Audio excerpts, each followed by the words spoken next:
নমস্কার বন্ধুরা, আশা করছি আপনারা সবাই খুব ভালো আছেন।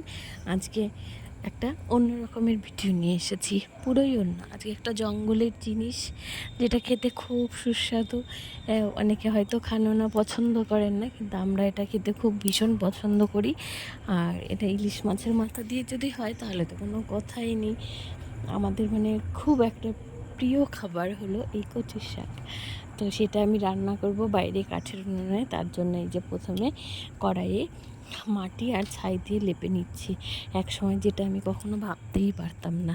মানে আমার ঠাকুমা আমাকে ছোটোবেলা থেকে বলতো যে তোকে এমন করে মানুষ করবো যেন তোকে কিছু না করতে হয়, কিন্তু সেটা আমি হয়তো কথা শুনিনি, যার জন্য আজকে সব কিছু আমাকে করতে হচ্ছে। আর এখন এটা করতে কিন্তু কোনো কিছু মনেও হয় না, বেশ ভালোবেসেই করি। মানে আমার ঠাকুমার আমি খুব আদরের ছিলাম। ঠাকুমা কাকার ছোটোবেলা থেকে আমাকে মানুষ করেছে আমার ঠাকুমার আমার কাকা। আমার বাবা মা কিন্তু আমার কাছে ছিল না।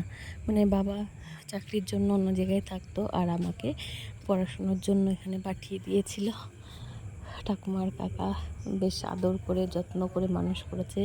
আমার ছোটো কাকা আর আমার মেজো কাকা ছিল।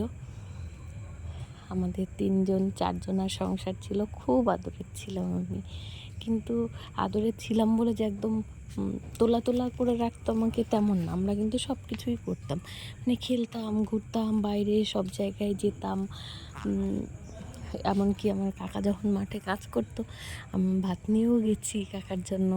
তারপর আমাদের বেগুনের জমি ছিল, বেগুনের জমিতে পাখি তাড়াতেও যেতাম।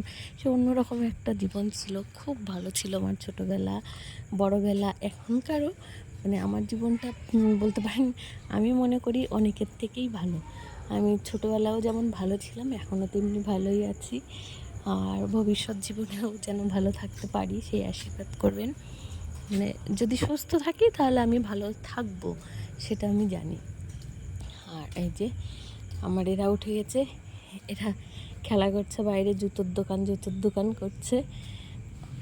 আসলে আমি না আরেকটা ভিডিও বানিয়েছি, সেটা এডিট করতে পারিনি। আজকে আমার ভাই এসেছে, আর বিকেলবেলা মানে খুব সারাদিনের ইয়েতে একটু ক্লান্ত ছিলাম, বিকেলবেলা ঘুমিয়ে পড়েছিলাম। এর জন্য ভিডিওটা এডিট করাও হয়নি। আর সন্ধেবেলায় আজকে এমনি হয় না অনেক সময় আলসেমির জন্য, মানে অনেকটা আলসেমির জন্যই করিনি। তো এই মানে এই দিনের একটা ভিডিও আমার বানানো আছে, কিন্তু এটা আবার একটু এডিট করছি। ভালো লাগলে দেখবেন, নাহলে স্কিপ করে দেবেন। এদিকে বসিয়ে দিয়েছি কচুর শাক সেদ্ধ। আজকে পুরো ভিডিওটাই রান্না করতে হবে আর কি। এই যে আমি প্রথমে ভেবেছিলাম একটা রান্নার জন্য একটা চ্যানেল বানাবো, কিন্তু দেখি যে হয়ে উঠছে না, পারছি না, মানে পেরে উঠছি না, সব কিছু নিয়ে সম্ভব হচ্ছে না। চেষ্টা করি আমি কি বলবো, মানে একদমই নতুন, একদম কাঁচা হাতে ভিডিও বানাই আর কি। কোথাও কারো কাছ থেকে শিখিও নি, কিছুই নয়, ফোন দেখে সবাই যেমন করে অনেকেই হয়তো আমার মতো এমনি ভিডিও বানায়। তো একটু কি বলবো, একটু ভালোবেসে দেখবেন, তাহলেই ভালো লাগবে। আর এই যে কচু শাকগুলো এবার কেটে সেদ্ধ করছি। আর এটা ধুতে গিয়ে আর এক কাণ্ড হয়েছে আজকে। ওটা মানে ধুতে যখন গেছি তখন এমন জল উপচে পড়েছে, কল ছেড়ে দিয়ে চলে গেছি, পুরো গামলা ভর্তি হয়ে জলগুলো বাইরে পড়ে যাচ্ছিল। আর এই যে এখানে বাইরে বসে এখন না বেশ ভাল লাগে গরমের মধ্যে। আমার ঘরটাই খুব গরম লাগে, আর বাইরে বসে রান্না করতে বেশ ভালো লাগে। আর কচু শাকটা আমার বাবার খুব পছন্দ, আমারও খুব পছন্দ। আর এই যে এর জন্য বেটে নিচ্ছিলাম একটু আদা আর কাঁচা লঙ্কা।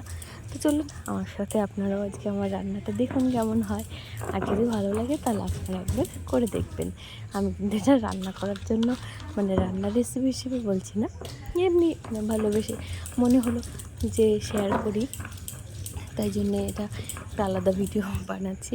আর আমার শিলনোড়াটা বাইরে আছে, ওটা ঘরে আনিনি, দিয়ানের পায়ে যদি পড়ে যায়, তাই জন্য ওটাকে অন্য জায়গায় রেখে দিয়েছে। আর এই যে ফোড়ন দেবো হলো একটু কালো জিরে আর শুকনো লঙ্কা, তেজপাতা, তো তাই জন্য সেগুলো নিয়ে নিয়েছি।